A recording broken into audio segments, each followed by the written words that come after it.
Well, guys, after weeks of speculation, a character has come back with a vengeance, and shit is definitely about to go down for said vengeance.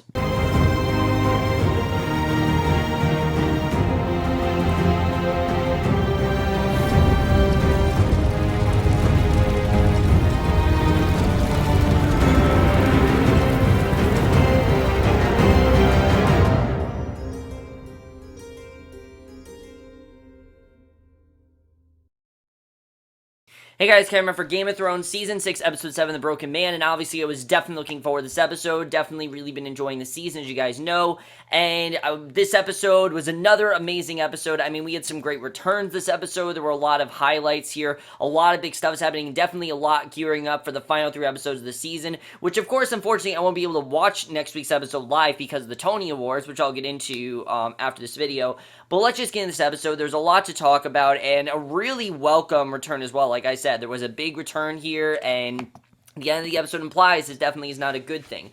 I love the way the episode started, though, because this is one of those rare times where we had a prelude to the intro, which never really happens, but whenever it happens, it's usually really important, and it is very important. We see a group of men are building a structure while a group of women prepare food. They're being led and organized by a man with a 7-pointed star around his neck. A man struggles to carry a large log to the building site. He turns around to reveal it is none other than the Hound. Remember the Hound, the person that was with Arya, and that Arya abandoned, and that got into that huge fight with Brienne. He's not dead, we see. The Hound is definitely not dead. We cut to credits, and then return to see the Hound chopping wood. The ringleader comments that he's never seen a man swing and acts like the Hound does, and we knew we'd see the Hound eventually, but, you know, they kind of made us think he's dead. He's not dead, though. I liked we found that out. And he wonders what kind of men could have cut the Hound down, and last when the Hound reveals that it was a woman, which, of course, it was Brienne, so we're not really surprised, but back then, obviously, it was kind of pathetic. But we know how much of a badass Brienne really is, so the group breaks for a meal, and also we know that Tommen finds that really sexy, so there's that as well.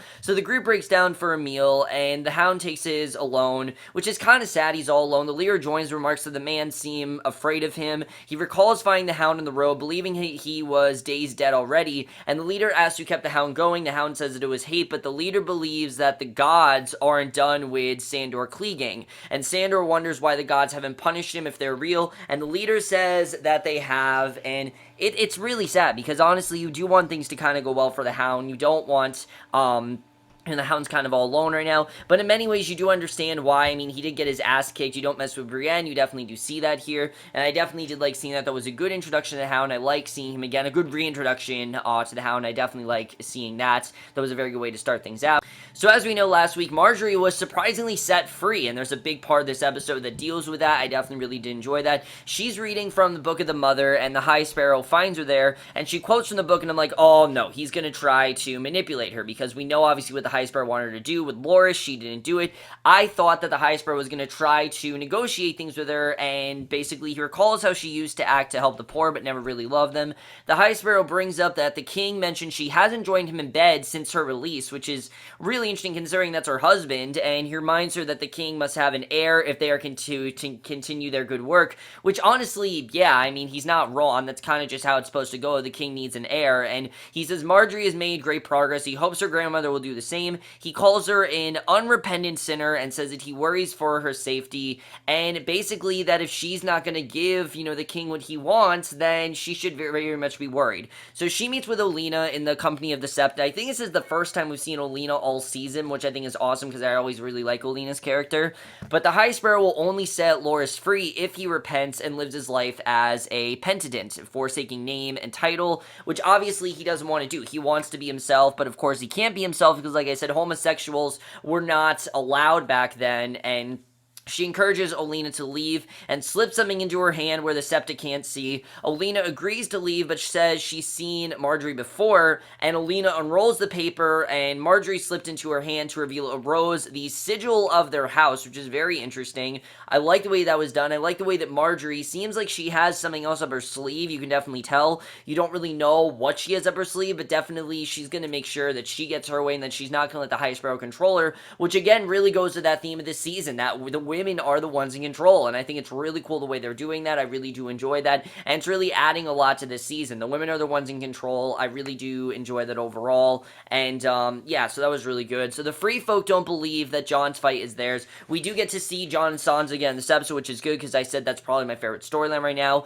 Jon warns them, though, that if he falls, the Karstarks, Umbers, and Boltons will come for them. So Tormund speaks for Jon, reminding that the free folk that Jon literally died for them, and they'd be cowards if they didn't stand behind him, because obviously, you know, Jon's the one that's fought for them, and they need to stand behind him. If not, they're just complete cowards. And 1-1 stands, declares himself for Jon. The other free folk follow his lead, and it seems like Tormund was able to get them on his side, which is interesting. Obviously, they need to create an army right now, but we do know that Jon said he's not going to fight, and it does seem like Jon is going to fight now. It seems like, you know, despite him telling Sansa, oh, I'm not going to fight, it seems like she's been able to sway him over. It seems like he is going to fight, and I do like seeing that.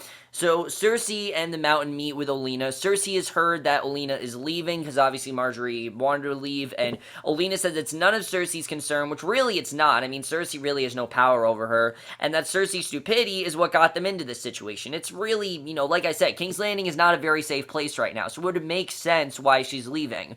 So Cersei says she's right, but that they need each other right now, because, you know, Olenna's always the one to go to for advice, things like that, but Olenna doesn't really want to be that way. Olenna says that Cersei is among the worst people she's ever met. I love the way she called out Cersei here. I absolutely love that. I mean, it's very much what we got last year with The Gift, that amazing episode, which again was episode 7.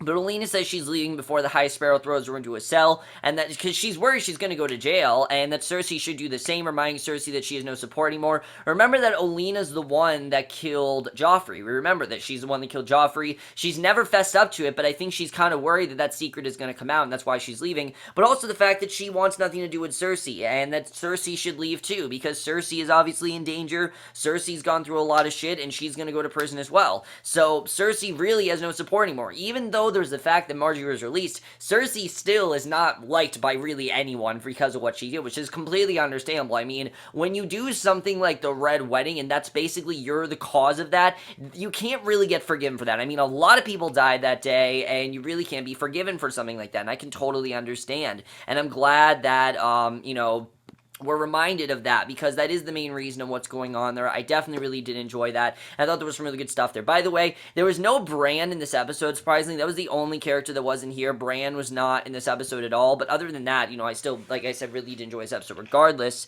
But I do like that the Cersei stuff came out, and Olenna even reminds her, you know, people died that day. The Robb Stark, people really love Robb Stark, you know, his wife and everything. Catelyn Stark died as well. A lot of people died, and it was all the cause of her, and I think that's something that she doesn't really want to remember, but again, I've liked that Cersei has acknowledged that she's a bad person. I generally do feel bad for her, because again, no one should really have to go through what Cersei is going through. Even someone as bad as Cersei should not have to go through something like that. So I do honestly feel bad for her, but at the same time, I think she's getting what's coming to her, and I definitely do like seeing that, and I think definitely she should follow suit with Leolina. Leolina's leaving. Jaime's now left, as we know. I think it's gonna only be a matter of time before Cersei follows suit.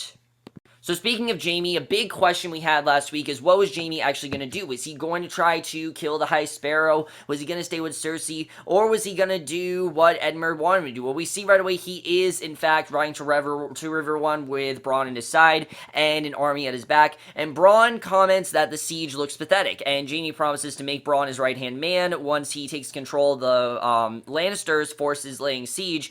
And as they get closer, they find the phrase threatening to hang Edmure Tully if the Blackfish doesn't yield River Run. The Blackfish just stares down at them silently. Lothar Frey takes the rope off of Edmure's neck, puts a dagger to it instead. It's a really interesting scene. I honestly was like, are they going to kill Edmure here? And the Blackfish tells him to go on, cut Edmure's throat, walks away, and the Freys back down. Jaime tells them to have Edmure bathed and fed and takes command of the siege. And the way that Jaime just took control of the situation, that was really interesting. It really just show how powerful Jaime's become. And Bronn being giving orders, the Freys begin to protest but are easily quelled. Jaime tells Bronn to get word to the Blackfish that he wants to parlay and that he basically fixed this entire situation. So I love the way that was done. They definitely did need Jaime, and Jaime definitely did make the right choice. So Jon, Sansa, and Davos meet with the young Lyanna Mormont at Bear Island, and she's literally a little girl. It was a very interesting scene. She's a little girl here. They try to make small talk, but Lyanna has little patience for it, and Jon makes his plea for House Mormont's allegiance, and Lyanna is advised by her maester. She points out that Jon is a Snow, and that Sansa is neither a Bolton or Lannister, but Sansa is a Stark who only did what she had to survive, which is true. She did what she's done to survive. Lyanna wants to know why she should sacrifice one more Mormont life for someone else's war. Because obviously, it's very risky what they're doing. And Davos speaks up, saying he understands how Lyanna feels. Neither of them even thought they'd be in the positions they are in, but he says this isn't someone else's war. It's in fact their war. And it is. It really is their war. They're the ones that have had this coming to them. Ever since the Red Wedding, I think the Starks have always been at war since then. This is their war. This is their war to win. It's their battle to fight. And Davos tells Lyanna that the true war is between the living and the dead, which is true. That's really the war that's coming, is the whites versus everyone else. And Jon tells her that Jeor fought the dead at the fist of the first man. Davos says divided north will surely fall. The maester leans in, but Lyanna silences him. Lyanna says that House Mormont will not break faith with House Stark today. Lyanna offers all of 62 fighting men, and the fact that all of these men, I thought was really crazy, but the way that was done, I definitely really did enjoy. Really good stuff there, and I do like the way they were able to assuage her, because it didn't really seem like it was going to work, but it did work, and they were able to get her, so I like the way that was done. Really good stuff there, and seems like very slowly they are getting this army that they want, which I'm very happy about, because I was hesitant on where they actually going to get this army, and it seems like they are. I'm happy to see that, and definitely really good stuff here. So Jaime then rides up to River Run's drawbridge, and the Blackfish comes out to meet him, and the Blackfish wonders if Jaime has fulfilled the vow he made to Catelyn, but Jaime says that he does not have Sansa or Arya, but Jaime offers the Blackfish a chance to surrender and spare his men. Now, I don't know what the vow was, because like I said, I didn't see seasons 1 and 2, I only saw 3 through 6, so I don't know what he said. I guess he said that he would have Sansa and Arya, but basically the Blackfish says the war isn't over until as long as he stands. He refuses Jaime's offer, and very interesting. He says he wants to spare his men, but he's not going to do that. The Blackfish is going to continue doing what he's doing, which makes sense. I mean, obviously Blackfish is very pro-Stark, and he's very anti-Lannister. Why? Because the Lannisters killed so many of the Starks, and it makes sense. I mean, he thought that Jaime would be loyal, that he would give him these Starks. He clearly has not done that. If anything, that's been Brienne's job to do that. Jaime hasn't really taken that offer at all, so I am wondering if Jaime might have to be in that position where he's going to go have to find the Starks, and that'll be very interesting direction if that's what happens, if Jaime actually does end up going on Jon and Sansa's side, but I feel like that's what's going to end up happening, that he's going to have to go to them, because the Blackfish is not going to spare his men unless he gets on the Stark side, which I feel like is really what he wants him to do. Well, let's see what happens there, but I think that's overall really interesting.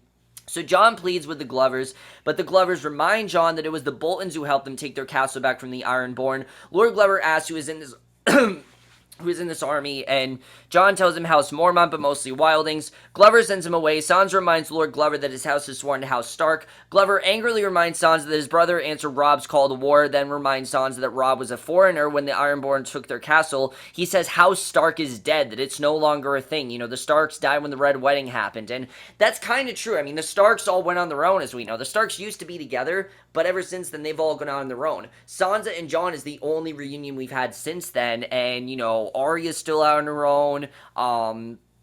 Most of the Starks are on their own, which is, it's true. He's not wrong about that. So I thought that was very interesting. So then we see Theon and Yara's fleet is in port. Yara's enjoying the company of a woman, but Theon just seems kind of nervous. We see Yara is sure that Euron will come for them. She tries to remind Theon of who he is, Ironborn, and that she's tired of watching him cower like a beaten dog. She promises him that though they will get their revenge, and she tells him to kill himself if these two broken ever come back, which you can tell obviously why Theon is this way. I mean, think of all the damage he went through, what Ramsay did to him. I like that Yara's trying to tell him you can move on from what Ramsay did to you.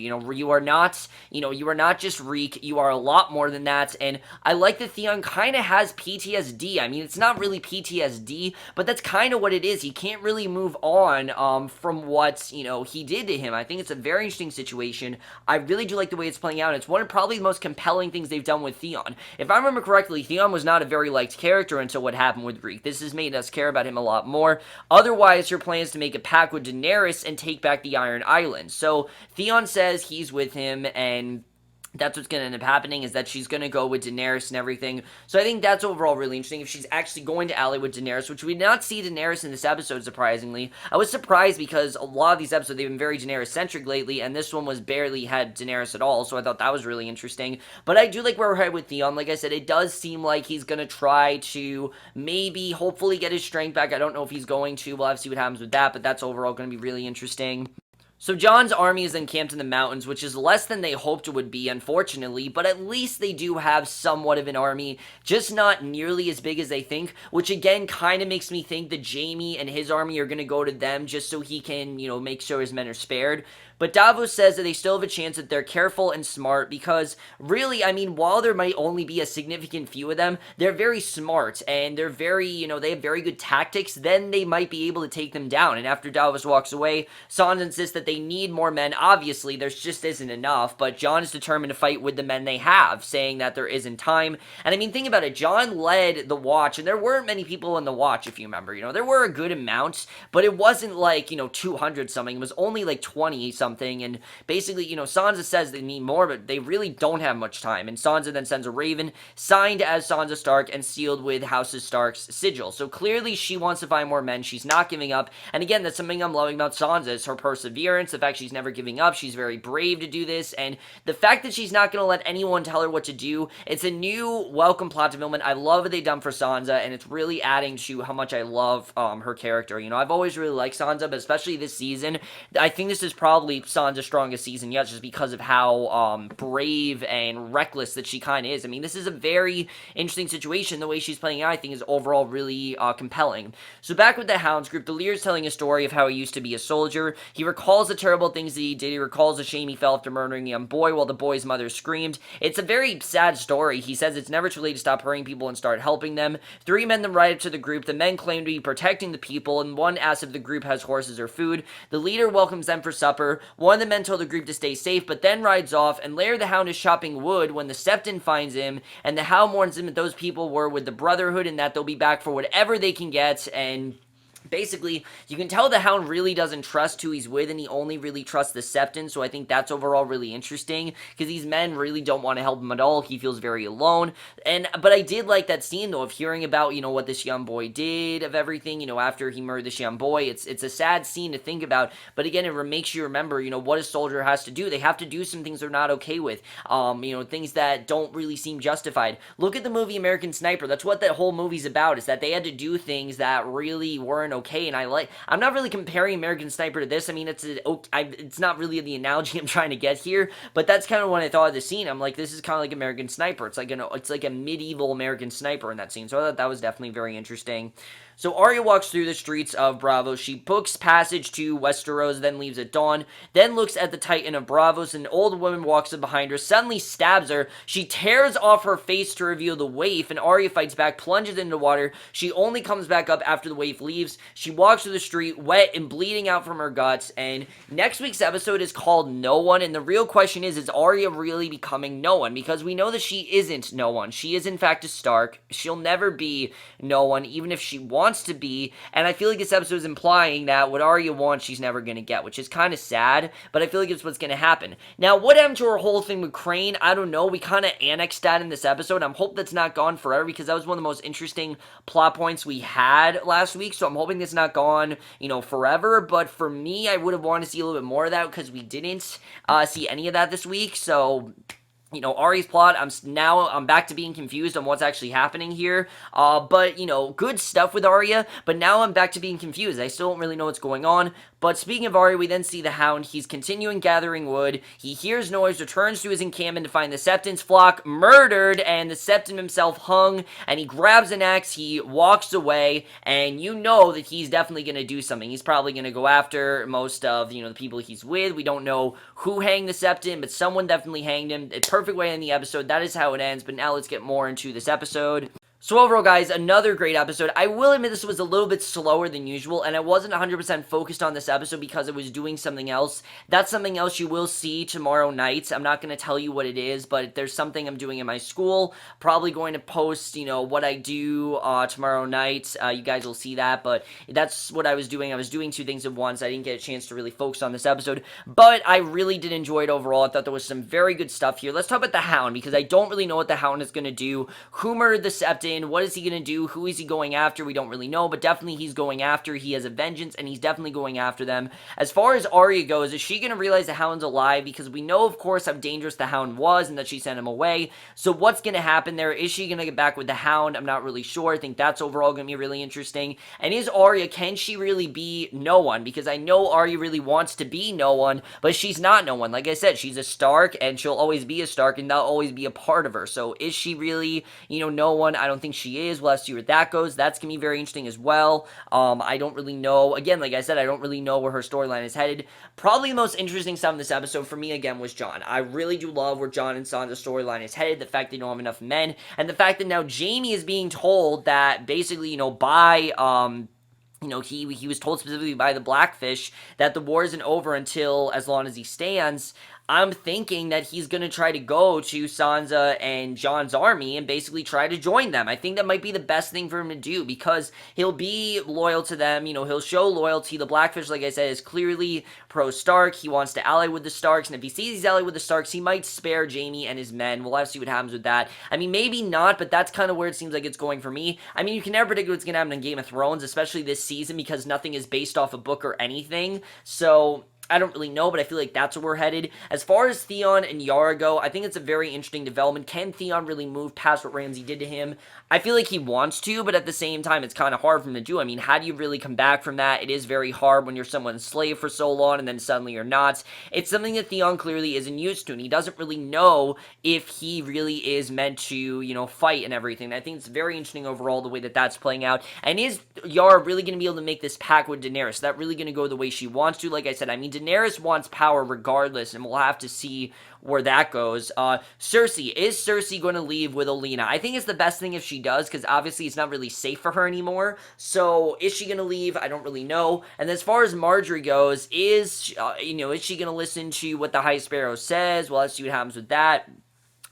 That's going to be very interesting as well, if she's really going to listen to High Sparrow, what he's telling her to do. I don't really know what's going to happen there. I think overall, that whole situation is very interesting. I don't really know where that's going. But overall, guys, really good episode. Definitely really did enjoy it. Like I said, I wasn't as focused on it as I wanted to be, but I still really did enjoy this episode. A lot of storylines we didn't see here, though. We didn't see Tyrion in this episode. Once again, we did not see Tyrion. We didn't see Daenerys at all in this episode. We didn't see Bran in this episode. I'm sure we'll see them again before the season ends, because we have 3 episodes left, which I can't believe we have 3 episodes left, but we do. But overall, guys, let me know what you guys saw this episode. Love to your thoughts in it. I absolutely really did, like I said, really did enjoy this episode. Not my favorite or anything, but I definitely did enjoy it. And I will see you guys in my next video, for tonight's episode of Preacher, which I cannot wait for. The first episode was fantastic. I'm hoping the second episode just as great, and we'll see you guys for that. Okay, bye.